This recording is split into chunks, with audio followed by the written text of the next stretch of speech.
नमस्कार। कल आपने थोड़ा सा पढ़ा था, थोड़ा सा पाठ रह गया था। मैं पवन शर्मा द्वारा से आपको फिर से ऑनलाइन क्लासों के माध्यम से आपको अध्ययन कराने का प्रयास करता हूं।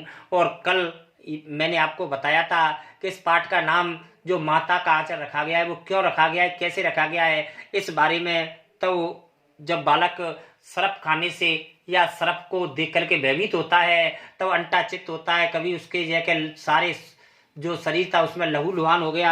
जब वह घर में आया उस समय उसकी माँ अमनिया कर रही थी, माने चावलों को साफ कर रही थी। उसी समय माँ के आंचल में छिप गई।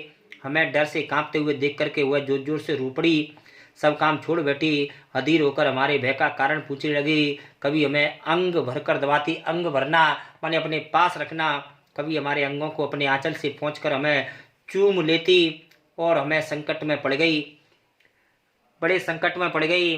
झटपट हल्दी पीस कर हमारे घावों पर थोपी। घर में कोहराम मच गया। हम केवल धीरे स्वर से कहते हुए मैया के आंचल में लुके जा रहे थे, अर्थात हम माता के आंचल में छुप गए। सारा शरीर थर थर कांप रहा था, रोंगटे खड़े हो गए।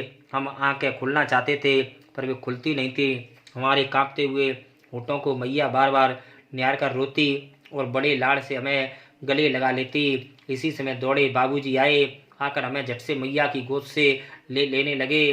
पर हमने माँ के आंचल में प्रेम और शांति के जो चंदोवे की छाया थी उसको नहीं छोड़ा। अर्थात बालक पिता कितना भी स्नेह करे, लेकिन जितना स्नेह उसे माँ के पास मिलता है उतना पिता के पास नहीं मिलता। इसलिए बालक पिता के पास नहीं गया, वह माता के ही पास बना रहा। इस प्रकार बच्चों, आज आपका ये पाठ खत्म होता है। कल आपको इसके क्वेश्चन आंसर कराए जाएंगे।